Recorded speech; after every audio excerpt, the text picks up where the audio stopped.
Hi, hello everyone. Today I will be telling you more about the way a pedophile is constructed. So in the previous video, we discussed the story of a boy that I'm familiar with, and today I wanted to tell you more about the stereotype around a pedophile is built on, and that's a stereotype of a person that comes from Africa. Um, a stereotype that refers to the fact that it's not a fact, but it's a stereotype that tells us that they like sex that more than other cultures. And another stereotype that refers speaks to our mental capacities, so it portrays them as stupid.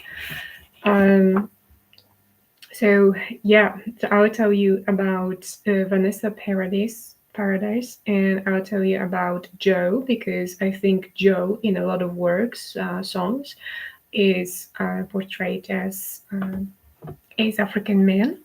So Vanessa Paradis is a girl who sings a song Joe Taxi. In that song is introduced in 1997, and it depicts Vanessa as a young girl. She is 14 years old when singing that song, and nowhere in the text you actually find a person. Nowhere in the text you find the information that the song is, as if designed, thought of to for a person from that comes from Africa, but um,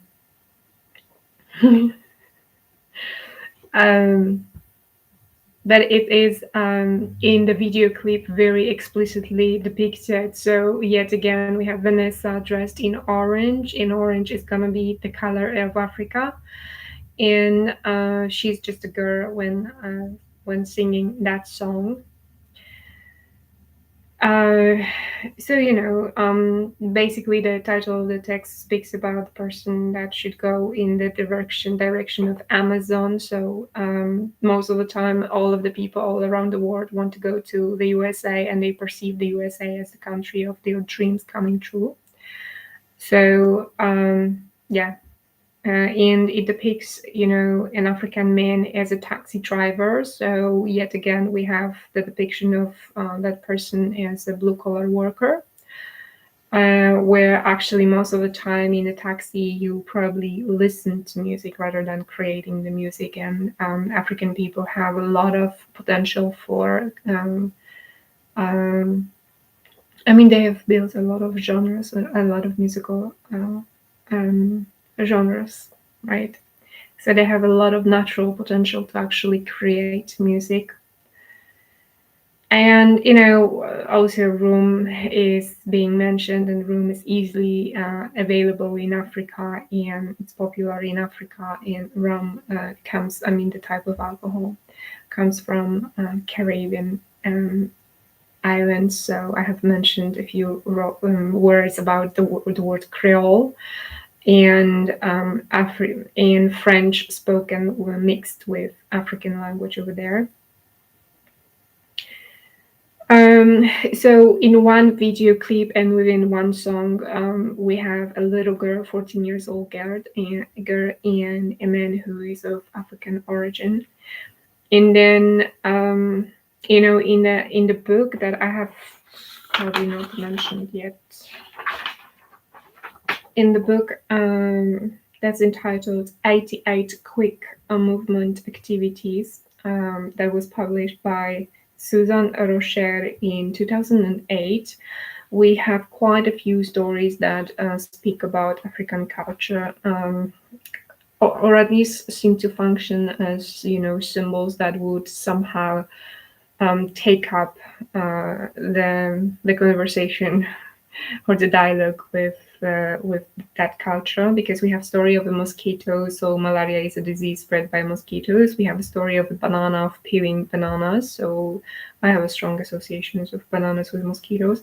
We have a story of the basketball. So African people are definitely good at sports too. And we have a story of a baton factory, where we see a story of a man named Joe once again.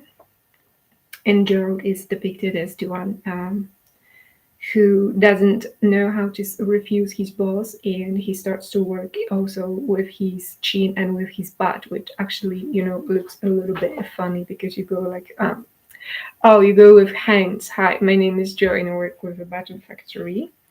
And I have a wife and a dog and a family. And one day, a boss came along. He said, Joe, are you ready? I said, no. He said, turn the button with your left leg, and then right leg, and then left hand, and right hand, and then with your chin and with your butt, right?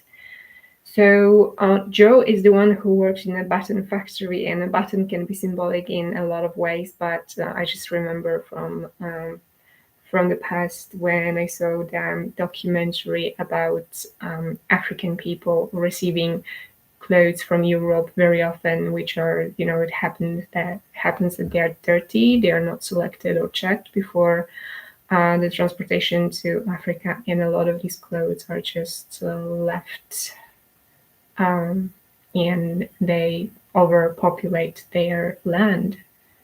Um, they make it dirty.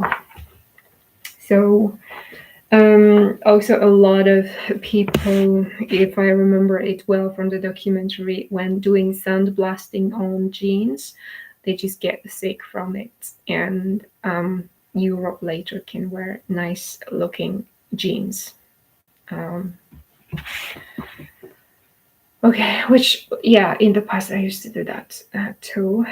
Um, so what is the linkage here? What is the link here? Is the name Joe, right? And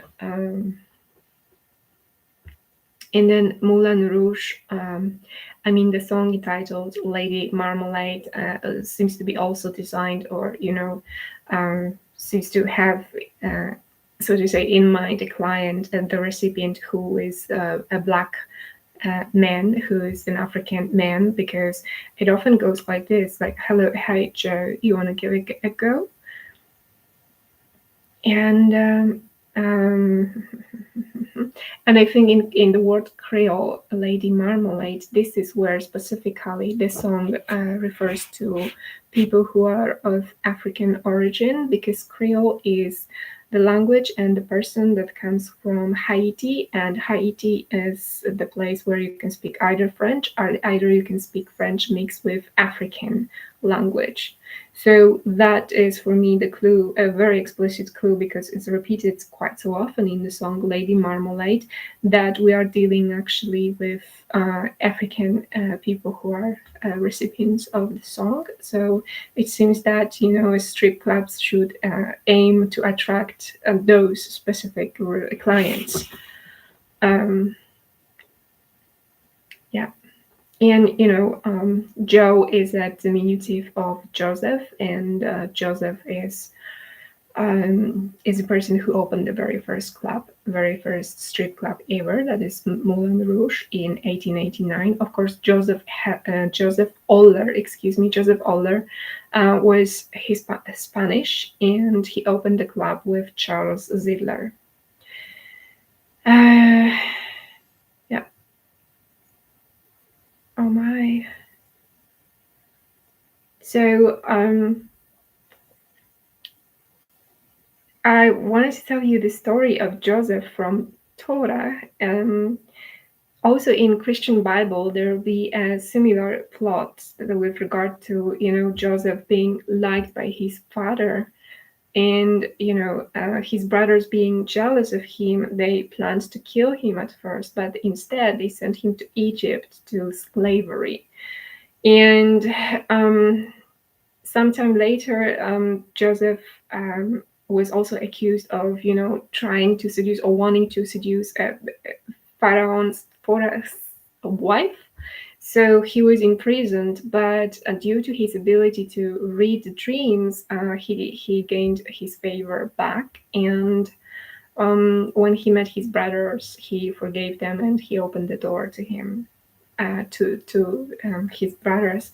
So what I wanted to tell you here is that generally Joseph in a Jewish Bible and in a Christian Bible depicts a story that actually is a positive story of forgiveness, but there is this element of slavery, and it seems that this element is isolated, single out, and you know, obviously the story of Africa is the story of slavery, right? So now, what happens when the gypsy try to, use magic and links those experiences and so on? um, they will just take out one piece of the story if they want to, and they will focus on that. Uh, Here's how I explain to you the use of the name Joseph in Vanessa Paradise song, or in 88 movement activities, in a story of the Button Factory, or in a song Lady Marmalade. Yeah, where we have the very same name, Joe. Hello, hey Joe. Um, oh, what I wanted to tell you here is also my personal encounter with an African man whose name was Joseph. It doesn't mean that that all of them are named Joseph, or it doesn't even mean that it's a popular name in Africa, because I don't know that. But the boy I met and I was seen doing something inappropriate with him. Then he was named Joseph, and he was an African. And so, um, what else? Oh my. Um, okay. So, yet another thing I wanted to mention here is the preparation of the girl I was growing up with for the story of the pedophile. So she was the one who would be dating three men from the same family. So with um, one of them she was dating, the second one she was dating, they were cousins, and with the third one, she went to her prom. So yeah, that's one of her three of her boyfriends. One of them, the fourth one, couldn't afford his own food, so there's a lot of focus with the story of a pedophile, with women who like cooking and who like having a lot of food on their tables, and it's a story in which our own uncle pedophile had two fingers frozen together, and she was the one who would be dating a man who had two fingers. I don't know if frozen, because the story goes that he had an accident on a machine, and therefore he had two fingers like tied or glued together in such a way. Um, so it looked pretty much similar to what happened to our uncle, when you just looked at the effect of two fingers being just tied together. Yeah, and about the diary, I have told you that there was, some descriptions of boys, and there was a banana that would be kept in them, and with that, we have a specific language that comes with it, and that could be expressions such as you will get on the tongue, you will get heat on the tongue. So a tongue is the elephant's nose. Yeah, it would go like this: dostaniesz w trąbę, or nie drażnij lwa, so don't get a lion angry, or don't poke a lion. And these expressions are, tied to, well, animals that are typically found in Africa, but they also talk about, fight. So don't make me angry. So it's about working with anger, and it's about building a climate in a family that is based on feeling insecure on both sides of parents. One of them, within the story of a pedophile, a child is being molested by their father, and within that particular story, the mother is the one who hears very, very bad cursing vocabulary. So she doesn't seem to be the person that can exert some safety if the child goes and tells anything because she overreacts on daily basis with screaming. And from her husband, she hears bad words, and there's no sex, supposedly. So it is being said that they're acting out like she's supposedly cold, and and therefore daddy goes and finds the thing somewhere else that is with his own child. Okay. Yeah. I think I was late a bit. What do I want? So what I think is that next time we're going to talk about, games, games that are supposed to isolate the child and,